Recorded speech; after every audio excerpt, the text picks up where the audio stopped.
This is why I got into this particular subject. So I went to a seminar at Oxford, All Souls College, so a very traditional college, sort of oak paneling. It's the wealthiest, one of the wealthiest college in Oxford. And this queer criminologist gave this crazy talk about how transphobic it was for these dissident feminist groups to not want the rapist, Karen White, in the women's prisons. And it's like, even the most misogynistic, hardcore, right. And yet you, as a sort of queer criminologist, as saying that it's terrible for these terrible dissident feminist groups to publicize, and she said she had a trigger warning because Fair Play for Women had a picture of this unshaven, pudgy, really rough looking bloke on their little leaflet, and they said, meet Karen, do you want Karen in a women's prison? And Karen was a rapist and had been put in the women's prison where he sexually assaulted prisoners. And so this criminologist said, I'm going to give you a trigger warning, this is a horrific transphobic materials poster that was produced by this terrible group, and this trans woman is not shown, like, what's this bloke? Like, it's a horrible, like really evil, nasty bloke. Why are you supporting him, as a queer woman? Like, what's, and that just I still can't quite fathom that. You're choosing the worst kind of men to support, and I mean, and you could have said this person not really trans, or there could be some exceptions, and 99% of trans people are nice and peaceful trans women, and they should be in women's prison, but maybe this 1% shouldn't. I mean, there are lots of ways in which you could, but she was carrying the logic, the ideology to, and give her credit, she was carrying it to its absolute absurdity of the pure kind of, well, he calls himself a woman.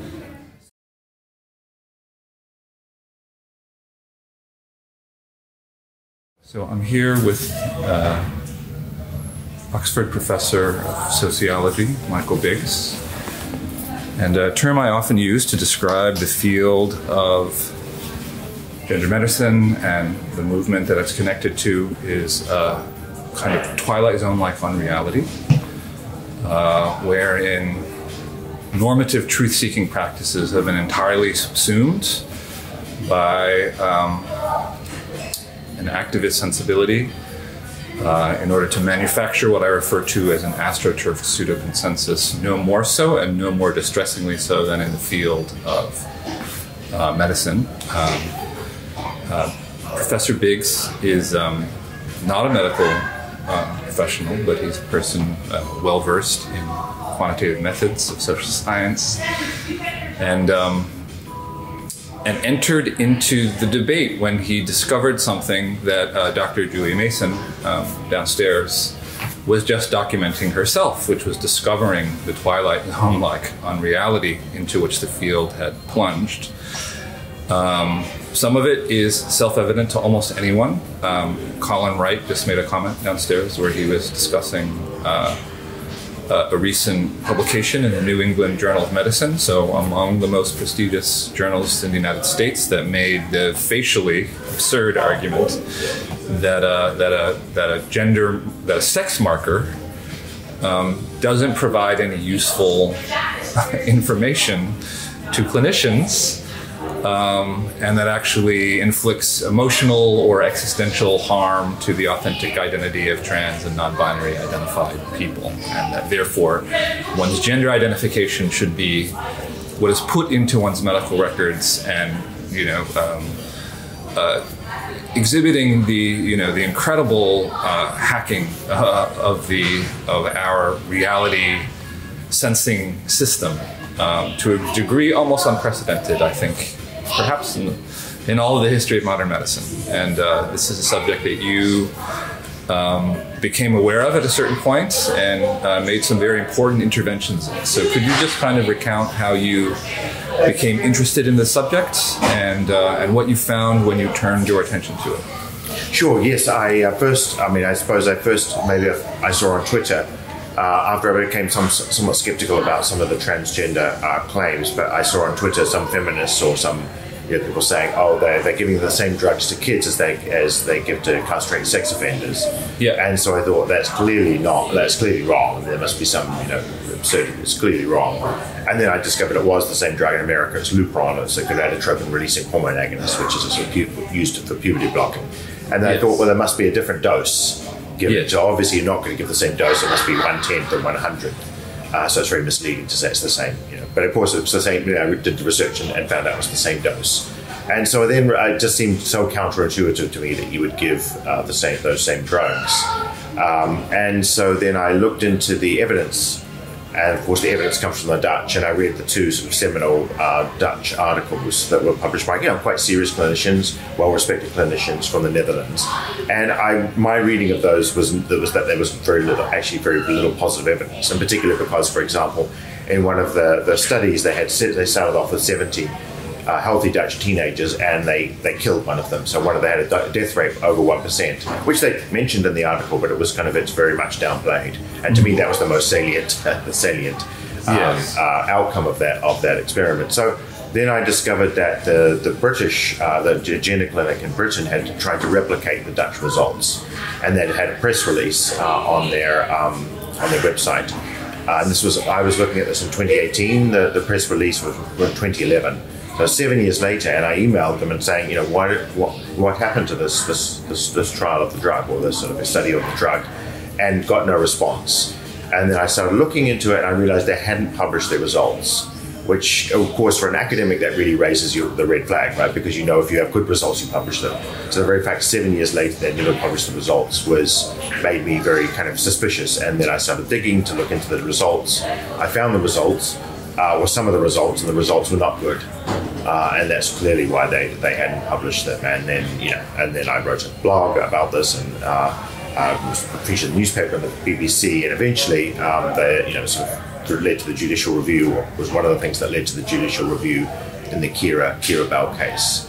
And so eventually the data came to light, but they only finally published the full data the one day after the verdict in the judicial review. So they kind of had deliberately not published it before until the court case was over. So you got access to their data that they had not published? Yeah, well, some preliminary data. Weirdly, they were actually reported to the governors of the health trust. So it was actually in the published records online of the governors, but nobody had ever looked at it. And some of the results were negative, particularly for girls. And there seemed to be an increase in self-harm after puberty blockers. And so that had been reported to governors, but nobody else had found it. I also found some conference abstracts where the papers you can't get the papers, but the conference abstracts from 2016, where they said the Polly Carmichael, who was the head of this pediatric gender clinic, said we're not getting the same results as the Dutch. After 1 year on blockers, some of the girls are actually getting worse rather than better. But that was not published. Can you summarize the findings of the Dutch study and what raised your questions about it? Because that study is presented as the sole piece of evidence on behalf of pediatric gender-affirming care. Yeah, so what happened in the Netherlands was that was to essentially create, or one of the sources of creating, the transgender child. Because before then, medical intervention for children with gender dysphoria or gender identity disorder, whatever you want to call it, was only really started at 18. So yes, you had therapy before 18. There were very few gender clinics for children. But if they got any intervention at all, it was sort of psychological counselling. Any hormones would have to come at the age of 18. And what the Dutch did, they said, if we give puberty blockers, we're going to say that puberty blockers are reversible. So puberty blockers essentially just stop the production of sex hormones. So at the age of 12, as the Dutch would say, we can just stop the production of hormones, of any sex hormones, until the age of 16. So 4 years, you're going to be kind of in this no man's land, this limbo. And then at 16, if you still want them, you can go for the cross-sex hormone. So it was a radically new step in bringing the minimum age of medical intervention from 18 down to 12. So that and the idea was that this is very benign, it's reversible.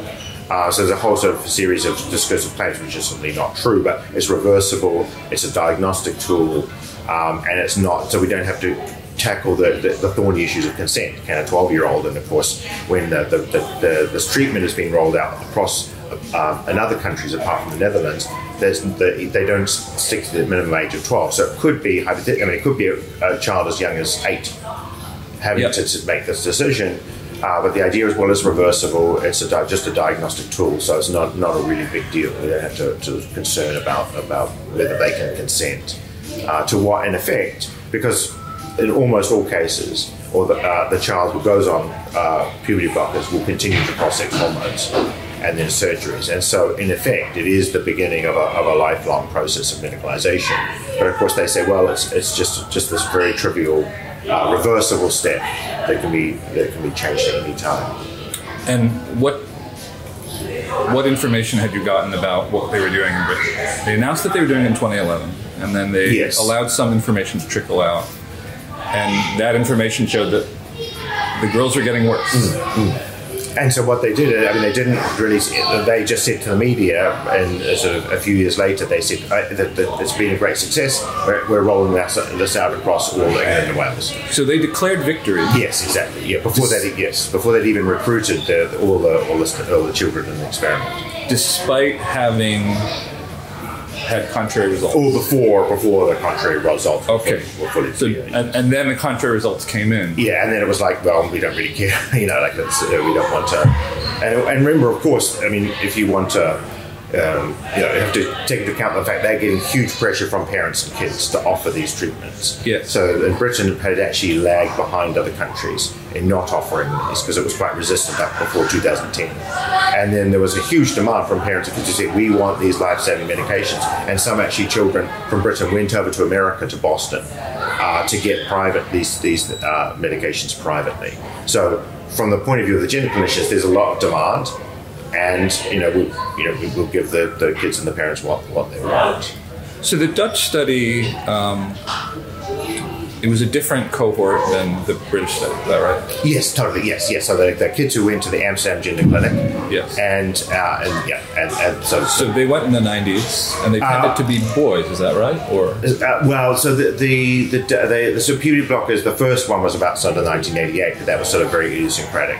So it was used sort of more systematically from the late 1990s, but really it starts sort of in the early 2000s, where it becomes sort of a part of the policy of the Amsterdam Clinic. And so the cohort that is the subject of the central study, which supposedly shows the benefits of puberty blockers, they were kind of recruited in the early 2000s. Okay, but they were mostly boys? About half and half, I think. Okay, but the new teen girl cohort had not overwhelmed the... No, this was before that. I mean, the puberty blockers came before the really big shift. I mean, it was already starting to shift, but it hadn't shifted. It was 2-to-1 males to females, and then that reversed. Yeah, right. Exactly. Yes. Is that right? Yes. And of course, what's important to emphasize is that it's not that fewer boys showed up to the clinics. It's like increase in boys increased, hugely, but the girls increased even more hugely. Right. So like as boys, gender dysphoria has now been greatly increased among boys, but hugely, massively increased among girls. So that's why you get the sex ratio. How much awareness did you have of any of this when you first I didn't have any idea of it. So in fact, why I got into this whole subject of the trans is because I'd seen in a Guardian newspaper article, I'd seen an increase in number of trans kids, and I hadn't even probably read the article. And so I gave this as an exercise to my students in the master's degree in sociology at the University of Oxford. We have this little exercise. We give them some phenomena. We say, okay, you're a sociologist, now explain this. So don't read what sociology, because this is a new thing, or a sort of, your job is just to come up with some ideas.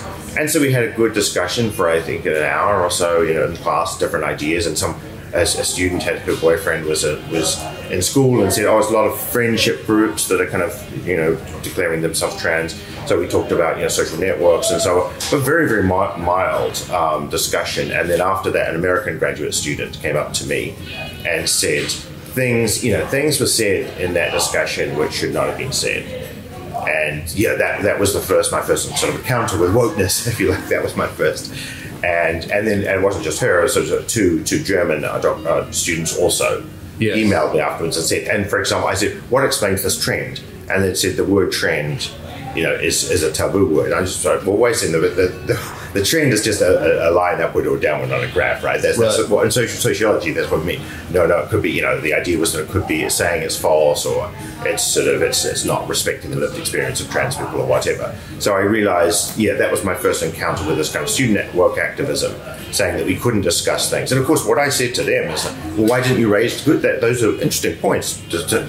raise them in the seminar. Don't come to me as an authority to tell me that I have to police the seminar. So it was obviously it was a real cultural clash, because in some sense I was seeing a new culture that I had not been aware of, sort of coming into my classroom, and that's that's the first reason why I got involved in this issue, because I realized there's something going on here that is different, and the things, there's clearly a climate of opinion climate of feeling where you can't say certain things, and of course I'm as somebody whose job it is to sort of look into things and look into truth and look into reality, then I have to, that's my job to sort of probe that. So if you tell me I can't look into something, that's when I want to look into it.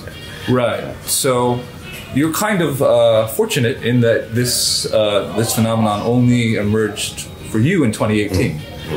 But you had some awareness of the Nicholas Christakis meltdown at Yale, and yes, things happening. Yes, but it was in America. It was in America, and it hadn't actually reached your shores. Yes. Is that right? Yeah. Well, it's. You're not exactly a patient zero here, but yeah. I think. I mean, I suppose. You could have. After, in retrospect, you look back and you see there were sorts of signs. For example, I mean, the Charlie Hebdo.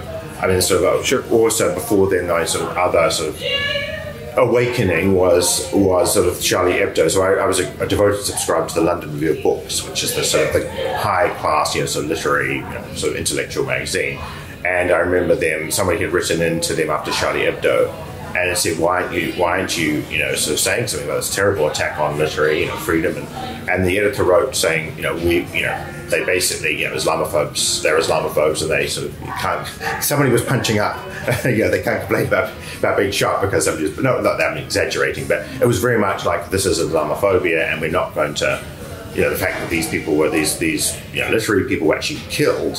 Yes. It's nevertheless, the important thing is to not, give credence to Islamophobia. So that was my sort of previous sort of alienation from that kind of what I saw as my tradition, my liberal sort of left-wing tradition. It's like, wait a second, but you're saying that it's all right to shoot cartoonists because you're in a protected class of Muslims, and you're allowed to. So I think that there before, so that had sort of already begun to estrange me from that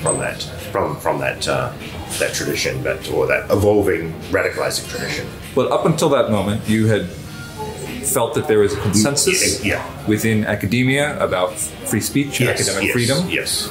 And you did not expect it to be infringed upon in your lifetime. Yes. Because there was no, there was no countervailing force that was present very much, or to the degree that it would actually threaten your freedom to investigate something as a tenured researcher at Oxford University.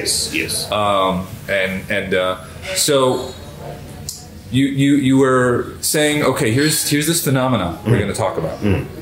And you're looking at the increasing numbers, you're looking at the changing gender, the Guardian piece sort of made reference to these things? To the changing sex composition. Sex composition of those identifying into trans identity.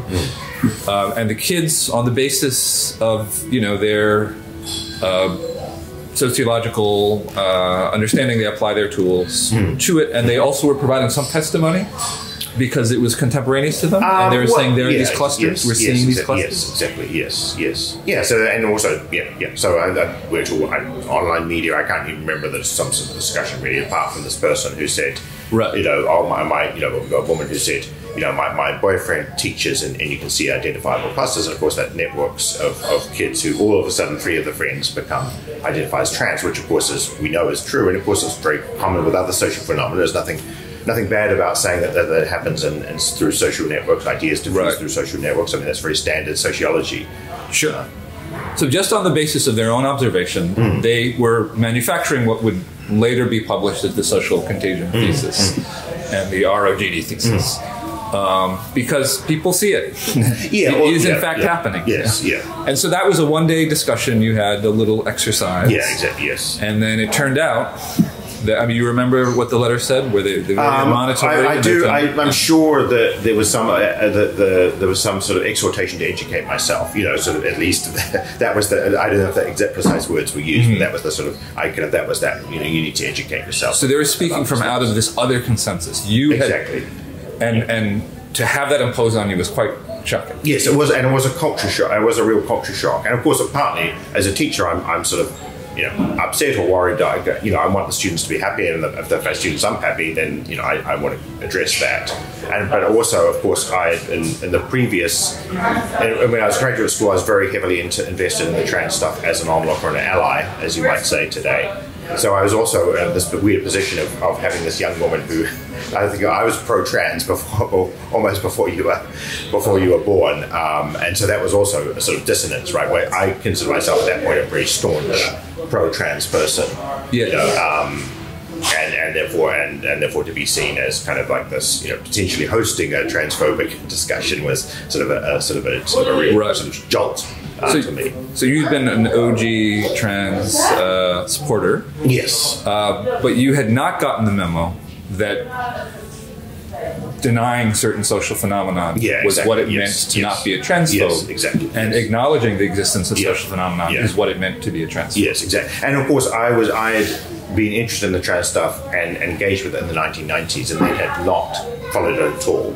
Right. So basically, because I was in Boston, I was involved with certain people in the community there, and so I had sort of not seen how it had changed radically, and nobody before 2000 was saying trans women. Nobody was saying that we need to give young kid children some transition. So it was a quite a different sort of phenomenon back then.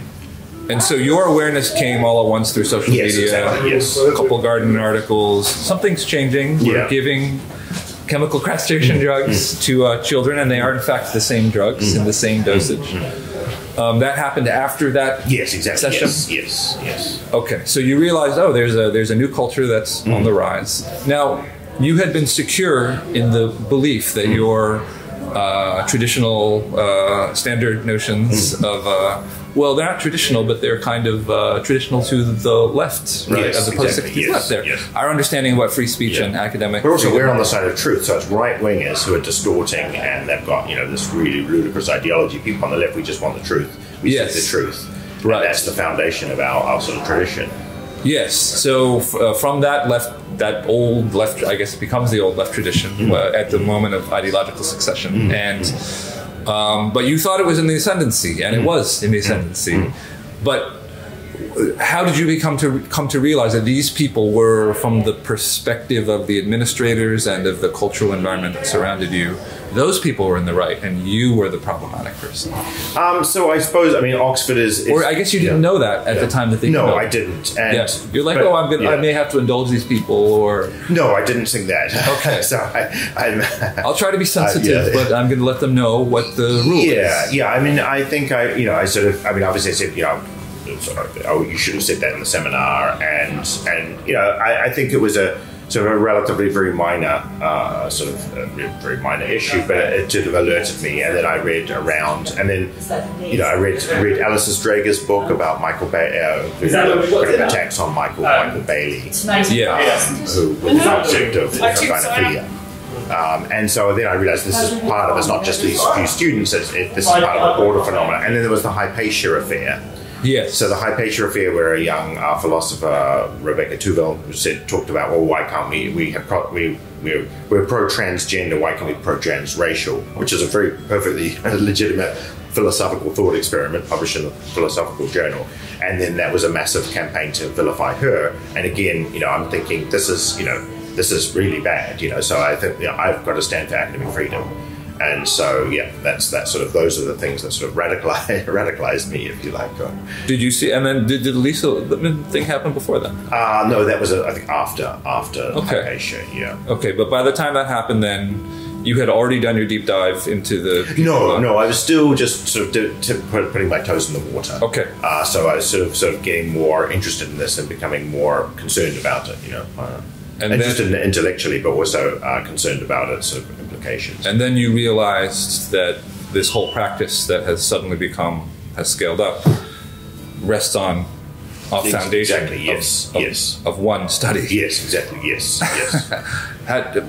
Was that shocking to you? Yes, it was. It was. And particularly when you see that it's so hard to get any contrary information out.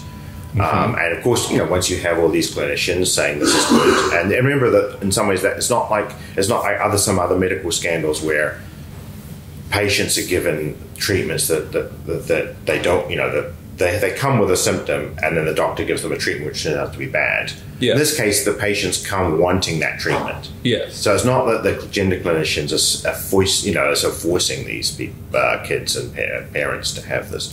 They come ready and they say, I want this treatment. Right. For the most part. And so as a result, the sort of clinicians are also kind of under pressure, and there's very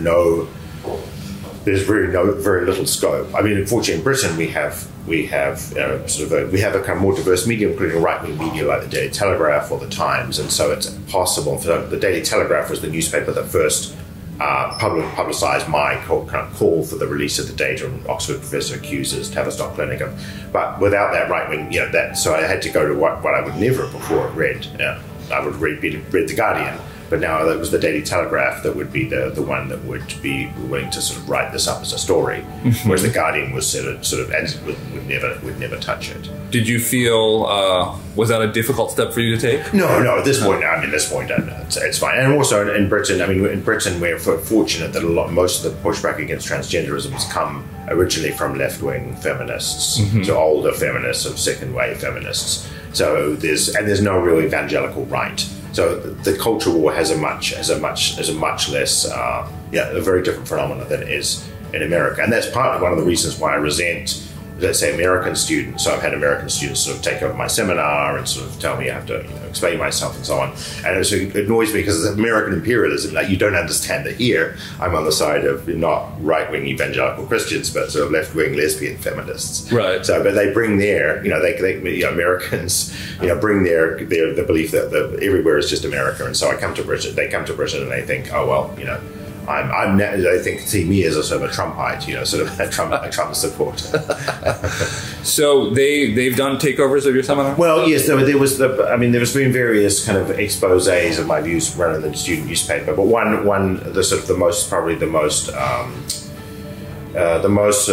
the biggest flashpoint was there was allegations of there was a Twitter account that was viewed as transphobic. Yeah. That was linked to me. I was accused of running this account, and then the students in the same course, a couple of years later, said, you have to explain yourself. What are your views? We need to know. Yes. And what was interesting about that encounter? So you were running a Twitter account.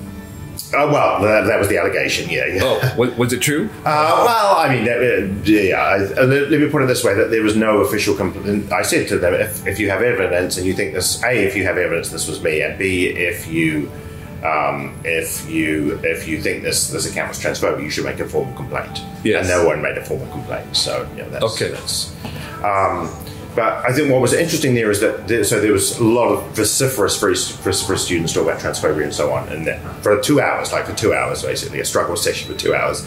But then after the session, several students came to me and emailed me and said privately, and they said either they supported me on the substance, or they said, I don't know what's going on here, but you've got a right to whatever you think. Right. So one of those, either the sort of substantive or sort of procedural. Agreement with me, but they would not do it in public. Yes. So there was a sort of interesting asymmetry there. So the campaign against me was very much public, and in fact there was a petition circulated in the student room. So a student would go from student to student saying, will you sign this? Will you support trans people? Will you sign this petition to sort of discipline me or sanction me or something like that? Yes. Whereas, and so of course it was hard for students not to, how do you not to sign that? Whereas somebody was going to set up a petition to support me. Yes. And they were told, a student was told, and they're told, don't do that, don't, it's not worth your, it's like it could be very bad for you to do that. So I had sort of public opposition, but private support. It was a kind of interesting sort of asymmetry. Yes. There. Preference falsification. Yes. But you knew that your private support was robust? And it was hard to tell what. I mean, probably it was about 50-50. But it's like the 50% who supported me, or at least didn't oppose me, were kind of hidden. But so, of course, I kept telling my, people in my department, my head of the department, and so on, look, here's another email supporting me, or because otherwise they would not have known that. And your department and the administration, did they contemplate investigating, or there was a one meeting, but I think it was a bit. Yeah, I think there wasn't really sort of much of a case, and so I think the head department was very good, and just realised that this is not something we really want to engage in, and whatever the truth of it is, there's no sort of evidence, there's no formal. As I said, there was no formal complaint. Yeah. And so I think, I think robustly we're a department which is not particularly woke, and we actually do quantitative, positivistic, empirical research, and so we don't do the kind of social justice-y research which sociology is often associated with. So right. I think from his point of view, if there's a discussion, there's a debate, people have different views. That's part of part of normal scientific discussion and indeed political discussion. So the values that you thought of as in the ascendancy when you began continue to be in the ascendancy, at least for now, within your department and your university. Yes. So I think the University of Oxford is definitely one of the best universities in Britain for sort of standing up for academic freedom, and it's a lot of sort of old stodgy people. But what the concern is what happens when the young kind of woke people filter up from postdocs to junior faculty, and then what will happen eventually as they take power. And do you see that happening around you? I do see, yes, I do. You see, not so much maybe from experience, but just looking at the data on the sort of attitudes of young academics. Yes. So Eric Kaufman has sort of compiled a lot of data from America and Britain about that. And there's just such a shift in attitudes, and you can't, that's got to, when that demographic kind of bubble comes up. Of young people with totally different attitudes. I mean, fortunately, maybe I'll be retired or dead, but I don't. Yeah, I think there's sort of I don't feel particularly optimistic about the long term. And when I talk to sort of friends, they'll say, "Oh, come on, don't be a drama queen, not quite exactly, but don't be, don't over dramatize it. Everybody supports." And I'll say, I have a friend who said, "Oh, I had, my college, there was a very good philosopher who's very, very pro free speech." And you think, but he's retired by now. They don't understand what the young, sort of the shift in the young and the young generations. Like, I think a lot of people so they look around their peers and they say everybody's on the side. Since if you want to say rapists shouldn't be in women's prisons, then obviously that's a fine statement. They don't realize that for young people that is completely unacceptable to say that statement. And those young people are going to eventually become in positions of power. And so it's more just the consensus of that generation. It is not a matter of DEI mandates, although that may hasten things. Well, we do. I mean, we have, University of Oxford belongs to Stonewall, which is the LGBTQ organization. And I've used freedom of information requests to sort of find out so every year our university has to give page, I think it's like 30, 40, 50 pages of information to Stonewall, and they have to say, here's what we've done on this, here's what we've done on that. For example, we have to every year we have to highlight, one lesbian and gay trans speaker, one bi speaker, two trans speakers, and you can see the hierarchy within the LGBTQ, Interesting. So to get Stonewall's, we have to submit to Stonewall, like we're begging Stonewall for approval in order to get there, but go up in their rankings. So I've called on the university to leave the scheme, because I don't think it's appropriate at all to be part of this completely unelected lobby group. And that's the thing, is that Stonewall is not, so we could say the University Union of Academic Staff, it's a union, most people don't belong to it, and of course most people don't belong to the election. But if you say, we're going to recognize the president of the union, yes, that's a democratic person. They can say, I speak for staff, even though only a minority of people voted them. But the Stonewall is just completely unelected. Right. No lesbians, gays, and bisexuals and trans people didn't come together and elect Stonewall. It's just a lobby group that set it up itself, and is funded by public money. Yes.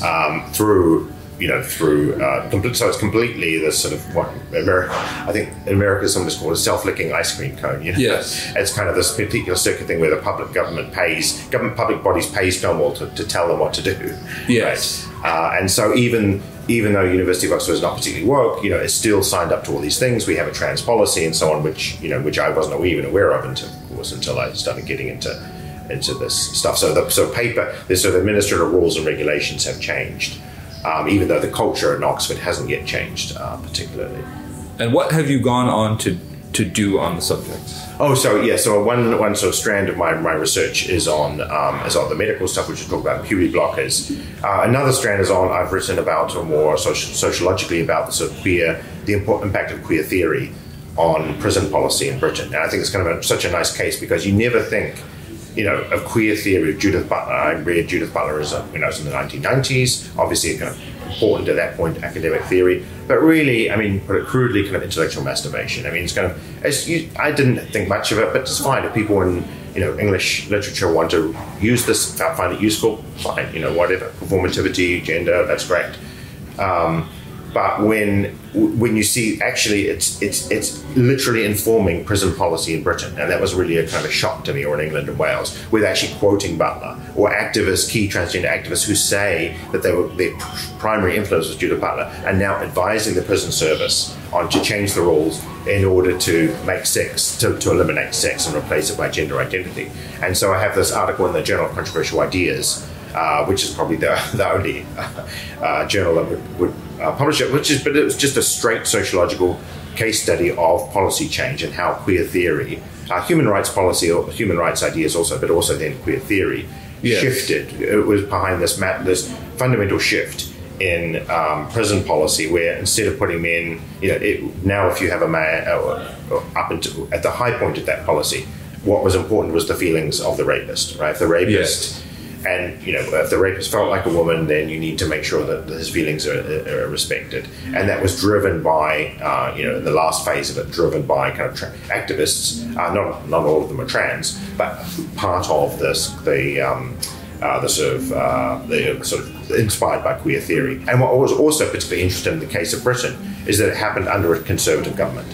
So this is not sort of, this is not, as you might think, Joe Biden or, New Zealand Jacinda Ardern. That's not really surprising, right? These are left-wingers left-wing parties. Why shouldn't they implement left-wing policies? But these crazy, as I would see them, queer policies being enacted under a Tory government, or being sort of administratively altered under a conservative government, which shows the sort of power of these ideas, right? And also a Foucauldian way in which power is not necessarily the sovereign at the top, Boris Johnson, or the Prime Minister is not necessarily. It's all these kind of bureaucrats and administrators that kind of these professional activists and activist professionals, right? I think is your phrase, right? Who are making these fundamental changes when the government is kind of either asleep at the wheel or can't, is not really interested in looking into them. Right. So the untransitioned man who used the penis that is still that he still has.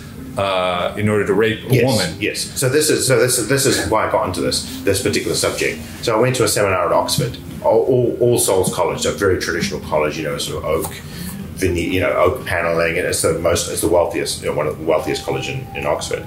And this queer criminologist gave this crazy talk about how transphobic it was for these dissident feminist groups to not want the rapist, Karen White, in the women's prisons. And it's like, why, no men's rights activist would ever say that the rapist should be, even the most misogynistic, hardcore, and yet you, as a sort of queer criminologist, as saying that it's terrible for these terrible dissident feminist groups to publicize. And she said she had a trigger warning, because one of the things, Fair Play for Women, this dissident feminist group, had a picture of this unshaven, pudgy, really rough-looking bloke on their little leaflet, and they said, meet Karen. Do you want Karen in a women's prison? And Karen was a rapist and had been put in the women's prison where you get sexually assaulted prisoners. And so this criminologist said, I'm going to give you a trigger warning. This is a horrific transphobic, materials poster that was produced by this terrible, terrible group. And this trans woman is not shown. What's this? Is a bloke? It's a horrible, really evil, nasty bloke. Why are you supporting him? As a queer woman, what's and that I still can't quite fathom that. You're choosing the worst kind of men to support. And I mean, and you could have said this person's not really trans, or there could be some exceptions, and 99% of trans people are nice and peaceful trans women, and they should be women's president, but maybe this 1% shouldn't. I mean, there are lots of ways in which you could, but she was carrying the logic, the ideology to, and give her credit, she was carrying it to its absolute absurdity of the pure kind of, well, he calls himself a woman. Self-ID magically, words have magic. Yes, exactly. Yes. Do things that no amount of medicine can actually do. Yes, exactly. Yes. And it is dispositive of the case. Yes, exactly. Yes. And we're going to be very rigid about that, and we're going to apply it in all instances, and in particular this instance, so that all other instances that are short of this are encompassed within the set. Yes. So as you know, Judith Butler has this concept of performativity. Yeah. But what I say in this article, which I rather like, is to delineate two ways of thinking about that. So one is dramaturgical performativity. So that's how you look. Yeah. And so it's certainly true, and sociologists have pushed this point before Judith Butler, that sometimes we judge sex not by looking at chromosomes or cells or whatever. We look at the person. And it's certainly true that there are some people, there are some men who can perform femininity, well enough, so maybe, a lot of people might think they're women. So you could say, well, actually, gender performed depends on this performativity through dramaturgical, what you give off, the tone of your voice, how deep your voice is, or your dress, and so on. But that slides into what I call illocutionary performativity, which is just I say what I say.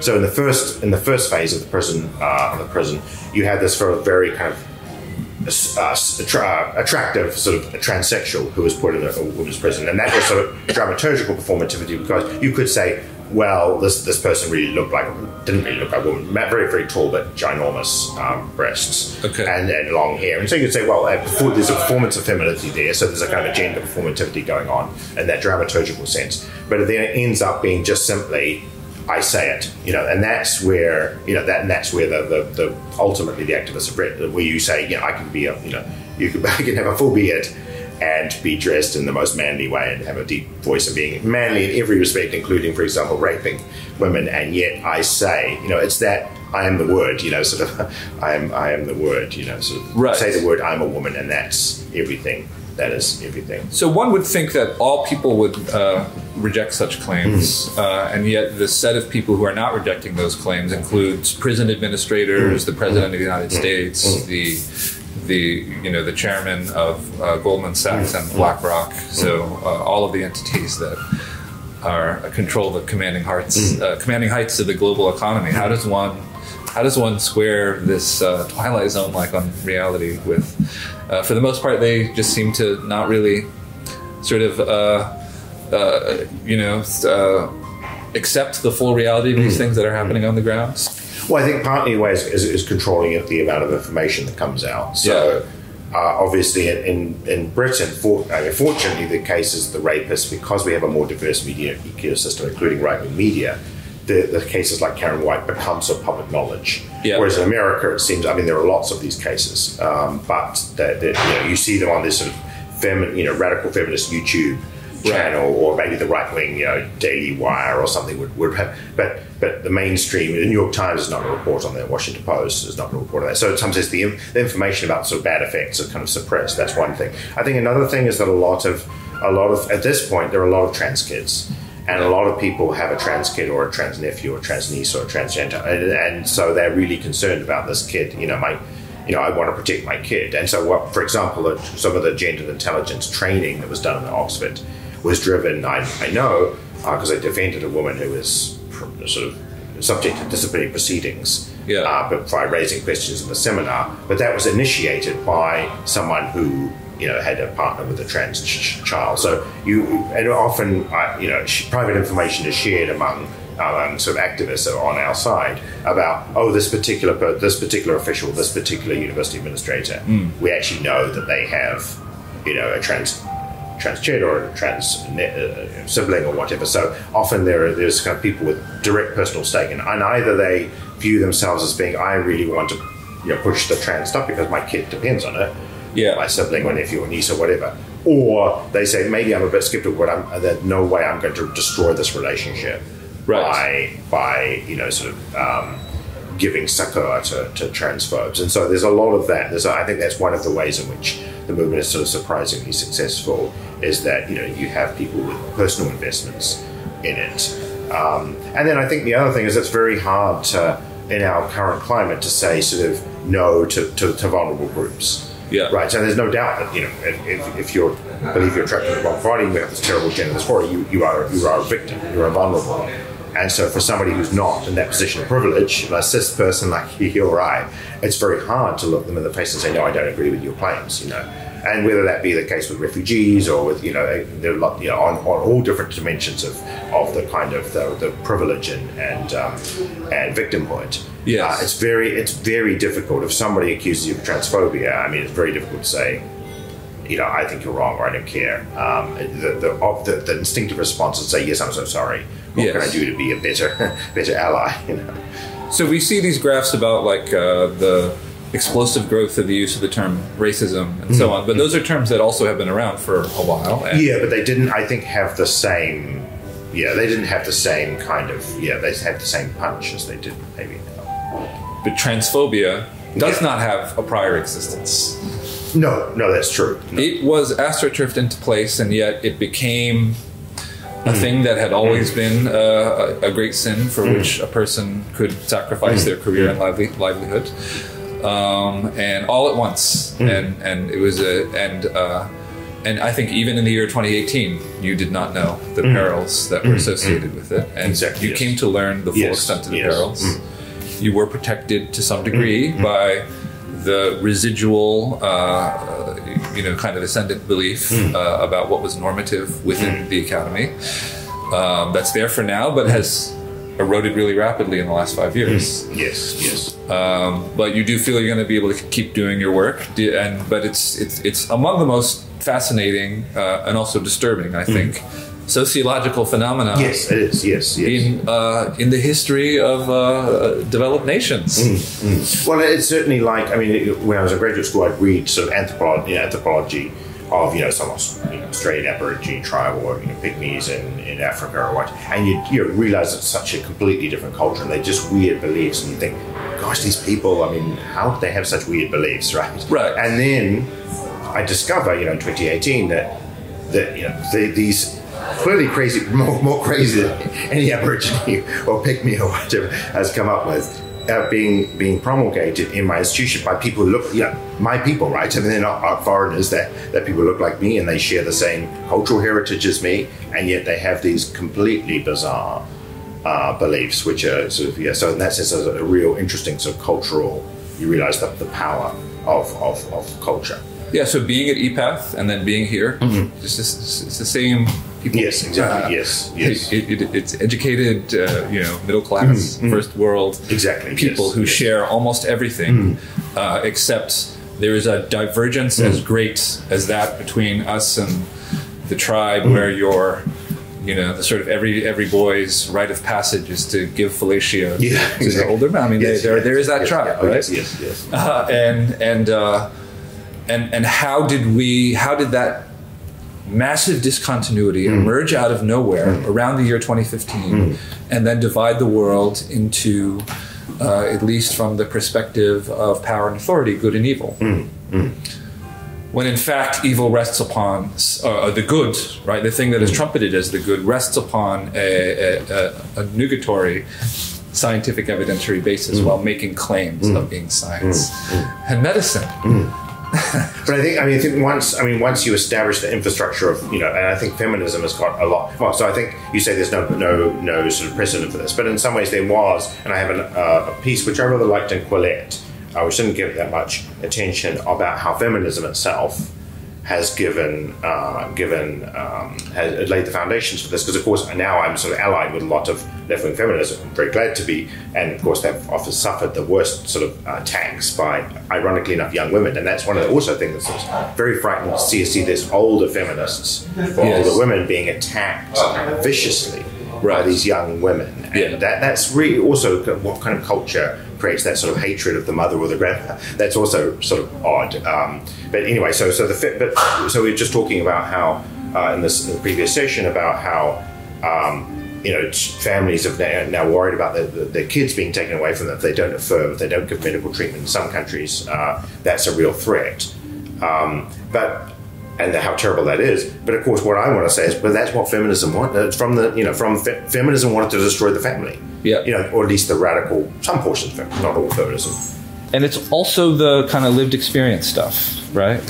Yes. Kind of establishing the authority of lived experience. Yes, exactly. As counter knowledge. Yes. And then somehow that suborned the state itself. Right? Yes. Although the strange thing about lived experience is only some people's lived experience, right? In some ways, how do you, so it's kind of the lived experience of a small of people who only have particular demographic characteristics, yes, but also only speak certain. So if you have the right demographic characteristics but the wrong views, then your lived experience doesn't count also. So go back to the feminists. Yeah, so feminists, in some ways, feminists started out by saying in the 1970s that sex didn't matter. Yeah. Right. And the only thing that really, that's all patriarchy, it's all socialization, and that really there's maybe some differences in genitals, and maybe, women may gestate children, men don't. But I mean, apart from that, there's no differences. And I think that argument in the 1970s was probably salutary because the dominant culture saw, exaggerated biological differences. You say, a woman couldn't run the marathon, or women, can't be doctors. They're not, their brains aren't good enough. And obviously that was wrong. So I think when feminism, this feminist biological denialism of biology started, it was kind of a good corrective to an over-emphasis on biology. But of course now it has taken over. Now it's become the dominant orthodoxy. Yeah. It's actually ironically ended up actually harming women and girls. Yeah. But in some ways, the transgenderism is now kind of piggybacking on the success of feminism. It's been so successful that now transgender will say, well, there's no such thing as sex. So we see a series of pathological corrections. And so Title IX, right, said that there had to be as much provision of sports for women as men. Exactly. Yes. And so, but in practice that meant, because the football team is huge. Yeah, you have to have a huge female football team. Yeah. And if you don't have that, you have to get rid of the wrestling team. Yeah, exactly. Yes. Whereas you couldn't have a more reasonable construction of what it meant to give people equal opportunities. Yes, exactly. Yes. Like, are there women who are not able to compete in their sport? Yeah. That they want to? And if the answer is yes, then maybe you can have more male athletes as a result of the huge football team. Simple as that. That's a reasonable thing that like the vast majority of people would say. That's a reasonable solution, but people who had a certain very rigid notion of equality did not allow that to happen, right? Yeah, and also, of course, so we moved from there to squeezing out the men's wrestling team, right, to now destroying women's sports altogether. Yes. So one pathological correction by another pathological correction, pushed by the same people, on the basis of the same principle that the cis woman is privileged relative to the trans woman. Yes. Although now it's often the feminists who pushed for the first being eaten up by the second, right? Yes. Yes. It's the same people, because the feminists who have gone down the intersectional slide, and that actually means sacrificing our daughters to your sons. Yes. To your son's gender identification. Yes, exactly. Yes. So I've seen several times, mothers saying, sort of mumsnet. So one of the you might know about mumsnet. So one of the important ways in which Britain was different is that it was this kind of social media site called Mumsnet, which allowed, because it wasn't run by feminists, it actually allowed feminist discussion of a kind of unorthodox anti-trans or pro-gender critical, whatever, pro-sex, sex realist to flourish and enable in some way help to mobilize people for, this became mainstream, mobilize women.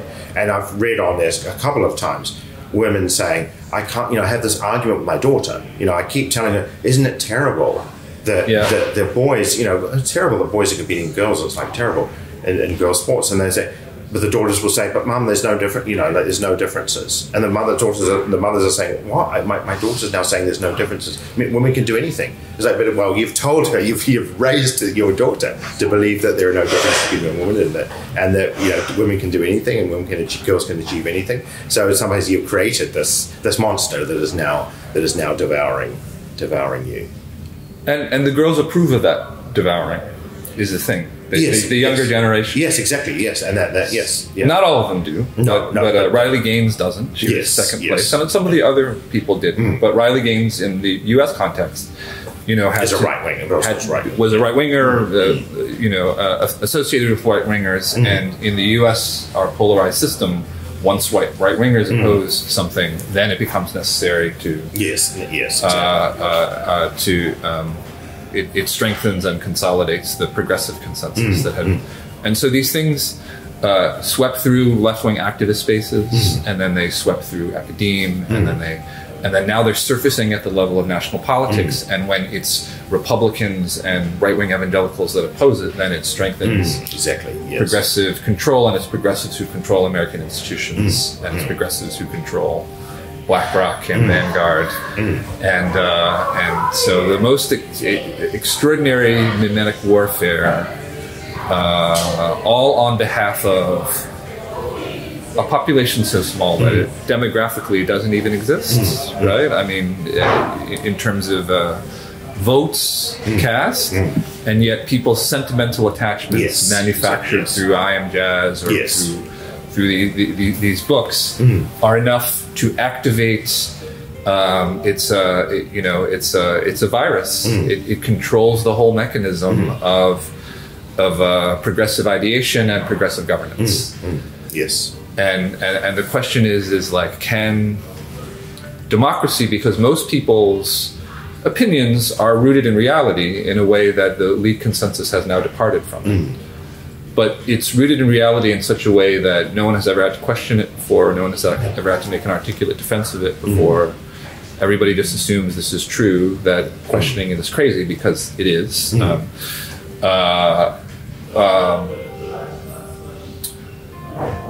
And so there doesn't. It's the views are not universally held, but supermajority held, but weakly held. Whereas they're up against these factions that are super invested in them, and who are able to control certain choke points within society. And so it is a new kind of. It's a new kind of bureaucratic administrative takeover that. I mean, in some ways, prior movements against sexism, racism, and homophobia partook of these kinds of tactics, and on behalf of goals that we all recognize to be worthy. But the danger was that in the process of building that infrastructure, it could be, they could create a machine that could be hijacked by something that was actually quite not so benign. And also, ironically, who had its worst, and you could argue that one of the worst effects, some of the people who have been most affected by transgender ideology are women and gays and lesbians. Right. So that the sort of the ultimate sort of the most clear victims of this. Right. And so this is the point I make about successor ideology. You cannibalize the prior subjects of progressive reform. I take this further than some people do. It's like, there's an equilibrium at the end of history that you may well have met. Like you are free and equal to the extent that our system is able to provide those things. And of course, economically and so on, it is not able to. And that the further progression of something that is said to resemble progress actually only involves cannibalizing prior subjects. Yes. Right? Like normalizing paraphilias and so on. That's all that remains. Right? After you reach the terminal boredom at the end of history. You have to manufacture causes into existence by taking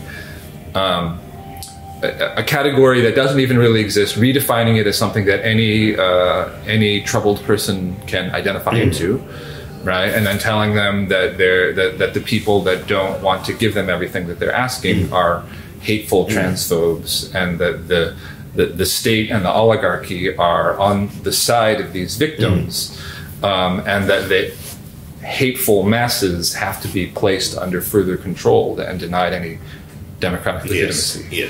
So it's all part of this. There is a political and sociological theory that I sort of grope for just by kind of in an improvisatory way that has not been written, but that is all encompassing, really. And I guess that's the kind of successor ideology book that I want to write. I'm not quite equipped for it, right? You know, one has to really be a master of many fields in order to do it. But I think I can sketch it out, yes, right, and allow others to, you know, do that work. Not that anyone will want to, but do the work. Yeah. Do the work. But you think back, you know, you would have been, you know, a British, you know, left-wing, you know, sociology student in the 90s. Well, no, I was in America, so I was at Harvard, so I did. So I was in America. And back then you would have these debates, Terry Eagleton versus Judith Butler, right? Like these like figures who are like, look, this is intellectual masturbation. This is real engagement with the material reality.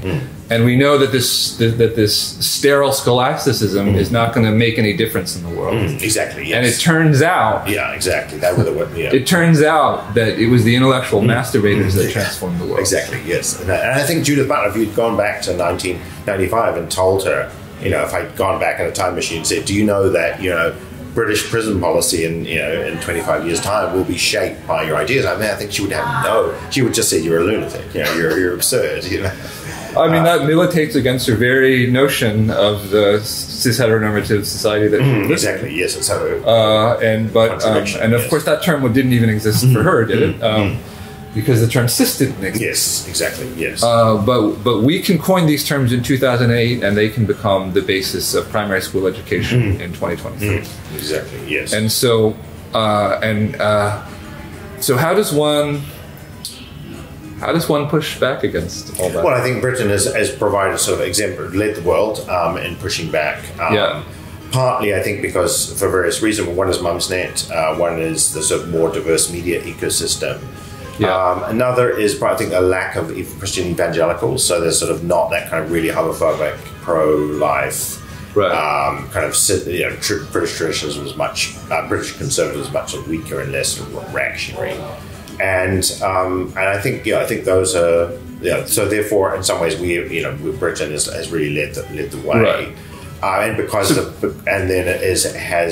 it's escaped that sort of polarization, that terrible polarization which you see in America, as you've sketched, whereby if anybody criticizes the Democrats, become more and more, then it becomes more and more fundamental to the left-wing identity.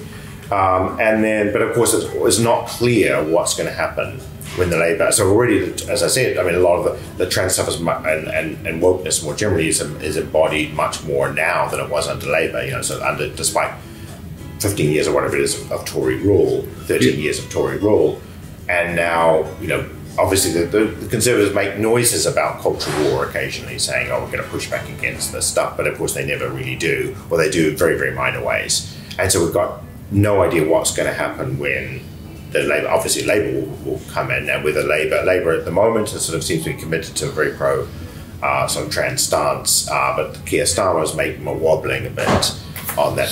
So there's one world leader, there's one head of state that was asked the question, what percentage of women don't have penises? Is that how they frame it?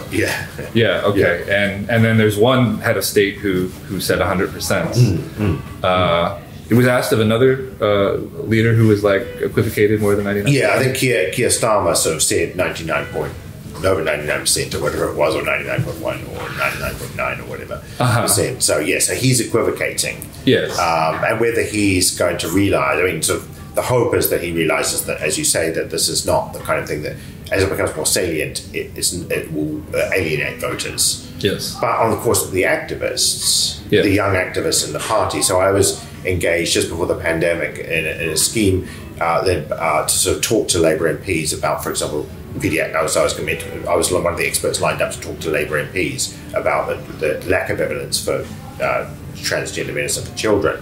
And so the scheme was, and lobbyists sort of laid it out to us, that but they couldn't sort of email or write to the Labour MPs because that would be intercepted by their staff. So they had to literally be sort of, come up to them when they're walking through the lobby of Parliament and sort of hand them a piece of paper. That was the only way of sort of getting through. And then they would say, we're going to have these kind of, obviously we're not going to meet in a cafe, there's going to be safe houses, of supporters sort of somewhere around Parliament. And there'd be those sort of safe houses that the MP would be ushered into, and then they would see it would be totally off the record. So that, this is how the Labour Party operates, because the activists are young, keen, enthusiastic. They've imbibed all the doctrines of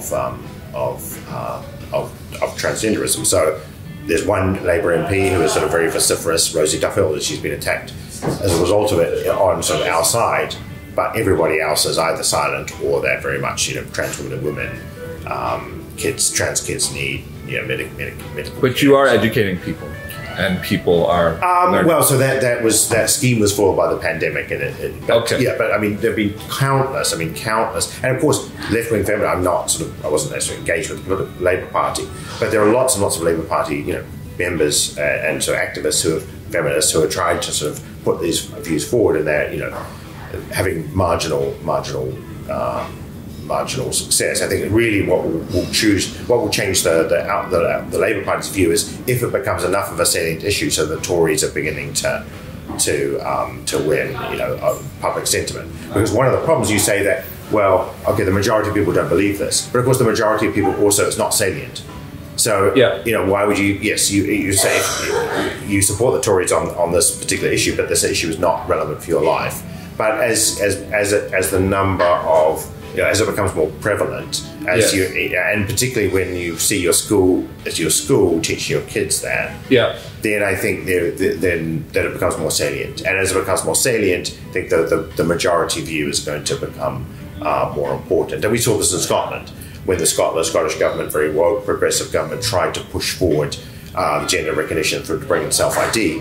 Actually, that led more opposition, because then people realised what's the implications. And fortunately, it turned out that there was, at the precise moment the Scottish government was putting this, there was a rapist, a male rapist called Ina Bryson, who had, when he was charged as a man, he raped a couple of women, and then when he was charged, he suddenly said, "Oh, I'm a woman."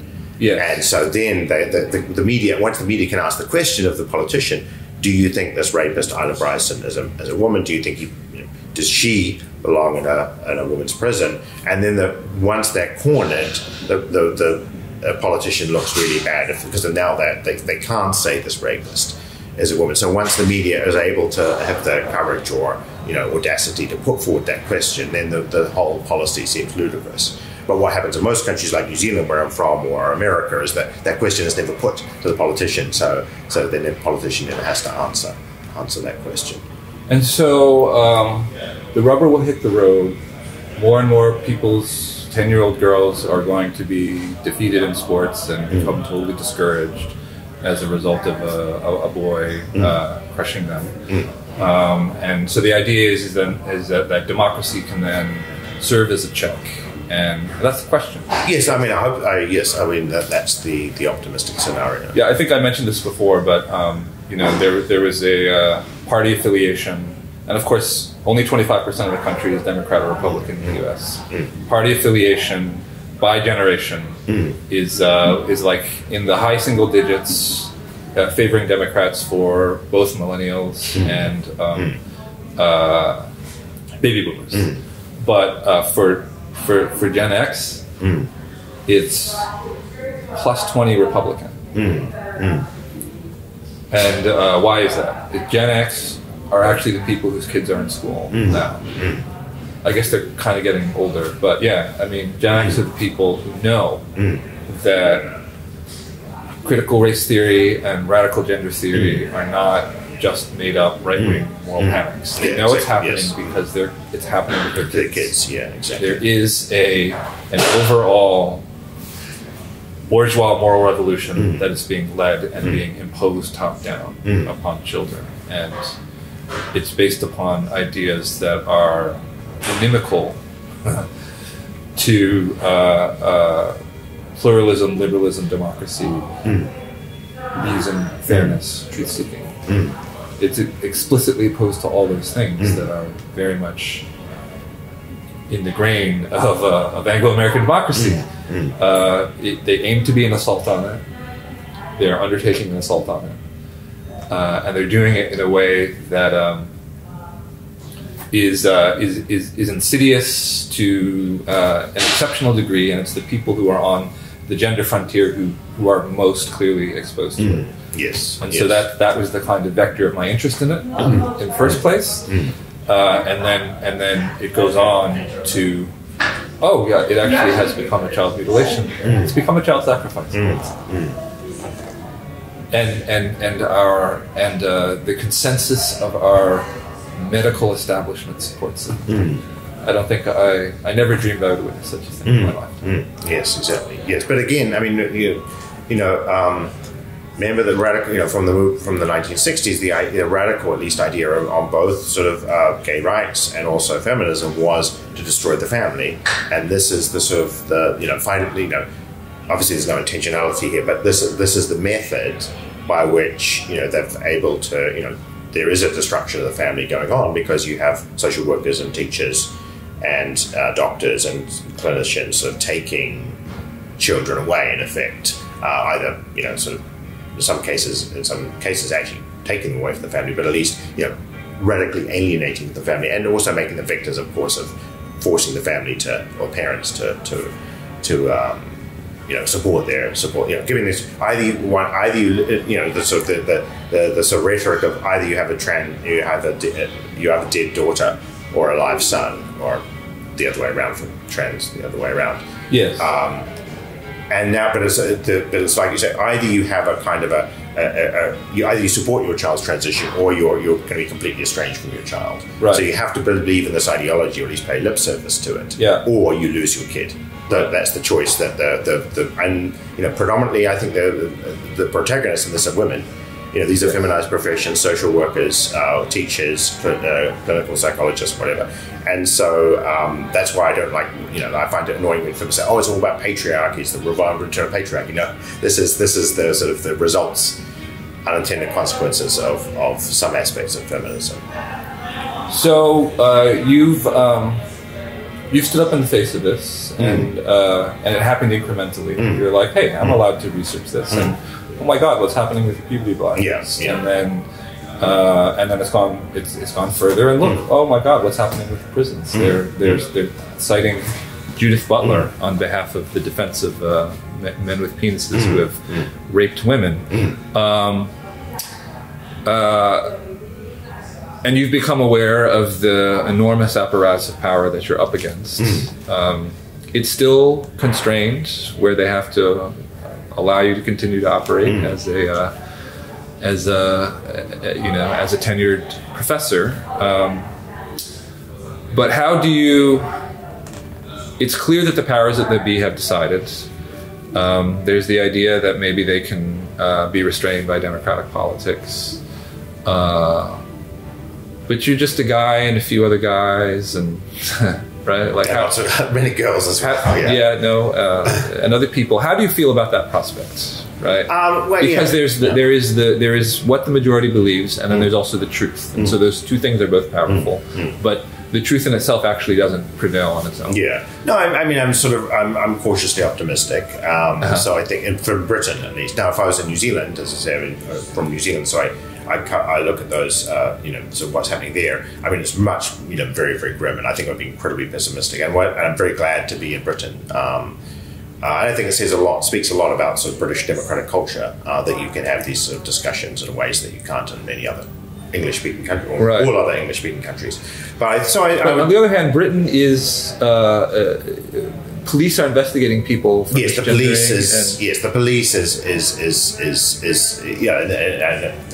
So Britain is this kind of cradle of liberty and Anglo-American governance, but at the same time they don't have First Amendment, and they are investigating people for soccer. Yes, that's true. Yes. So the police are a kind of exception, but I think the media But on the other hand, you have a prime minister with the courage. Apparently, it takes courage to do this. To say that women don't have penises.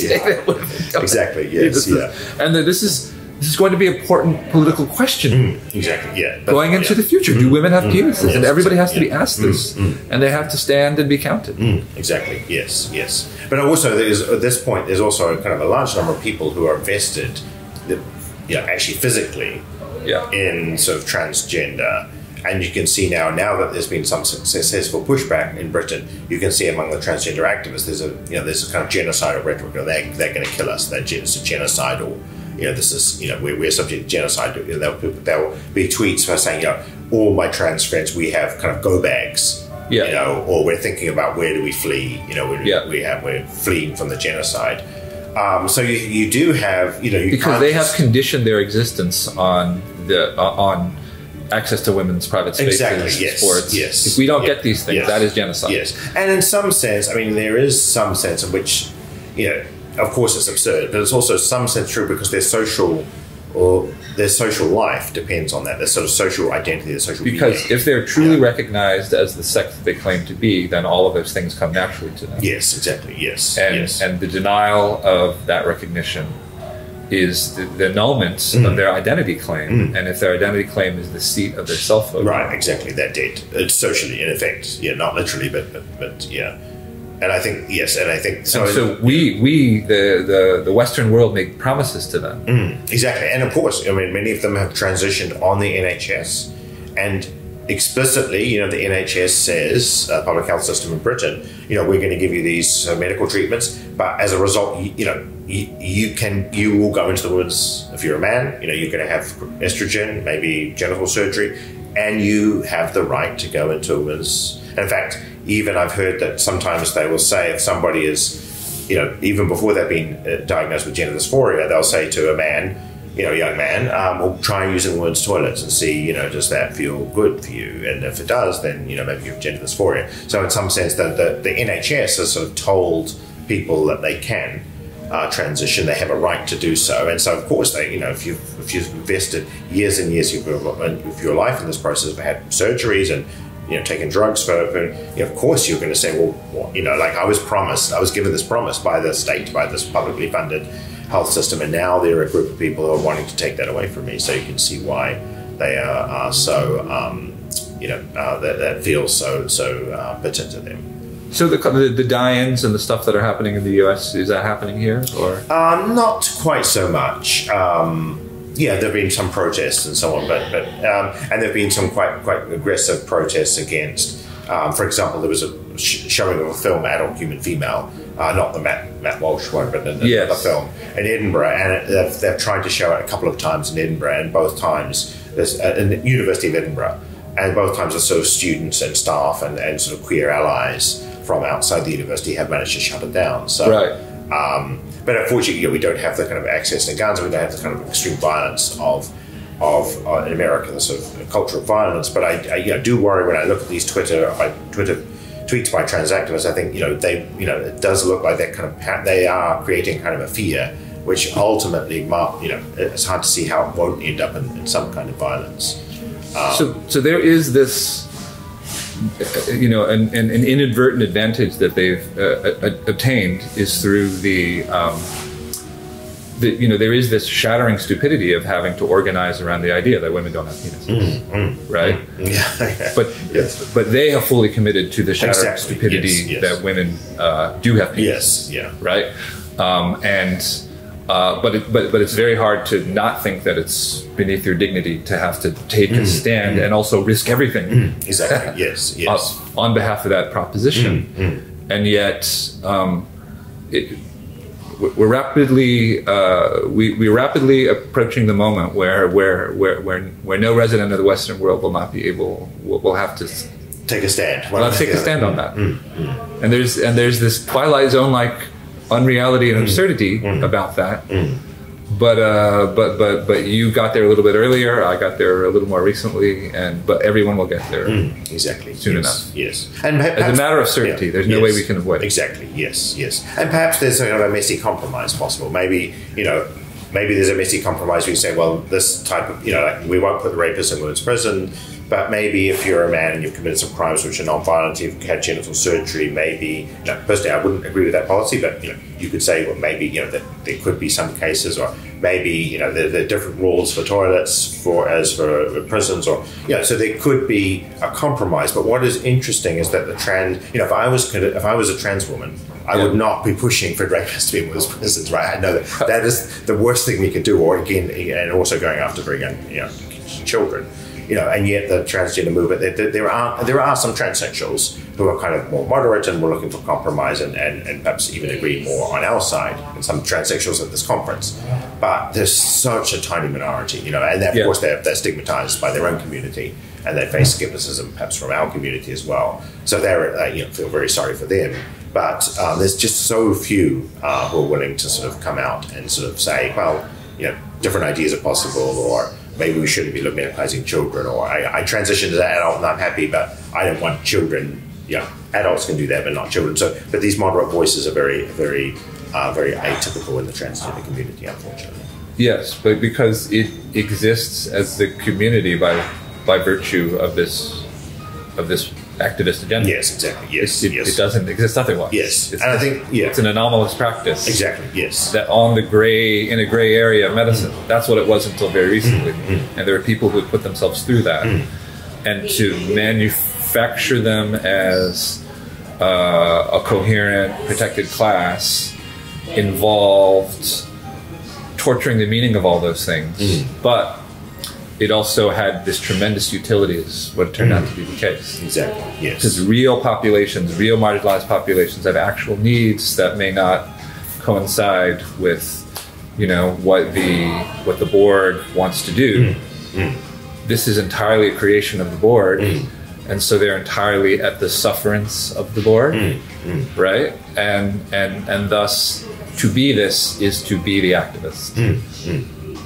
Now, that doesn't always turn out to be the case, right? Yeah, and then people transition, and you have figures like Ritchie. They're just normal people. Yes, yes. In the end, you have, there's colloquial reality that ends up reasserting itself because it is a quotidian phenomenon. We have a group of people who have been persuaded that removing their genitals is not the most extreme act of violence you could commit against yourself or another person. They see it as the next step in a treatment path because medical doctors are telling them that that's what it is. Yes, exactly. Yes. And that turns out not to rest on any evidence. Yes. The most incredible thing. Okay, so do you have a last sort of concluding statement or anything else? Well, just maybe just to mention a last project that I have engaged in research on is on the 2020 census in England and Wales. Yeah. They asked a question about gender identity. The question was extremely badly formulated. Yeah. And I actually was planning to write a paper about suicide rates and imprisonment rates based on this data, which came out in January. And I wrote the paper over Christmas. When I looked at the data in January, I knew that the data were wrong. Yeah. So it turns out that, well, to cut a long story short, the question was so confusing. It was answered. So the question is your gender identity the same as your sex registered at birth? So the reason why that question was created was to sort of pander to transgender activists. Right, if you wanted to find out transgender population, you just say, "Are you transgender?" Yeah. Right. That's this, and then people with transgender will say yes, and then you can ask them, what sort of transgender, trans man, non-binary, whatever. That's good. Get more detailed classification. If you're not transgender, you say no. If you don't understand what it is, you're going to go say no either, because if you ask me something I don't know what it is, I probably am not it. But instead of that, they use this incredibly vague question, which assumes there's a gender identity, assumes that sex is registered at birth.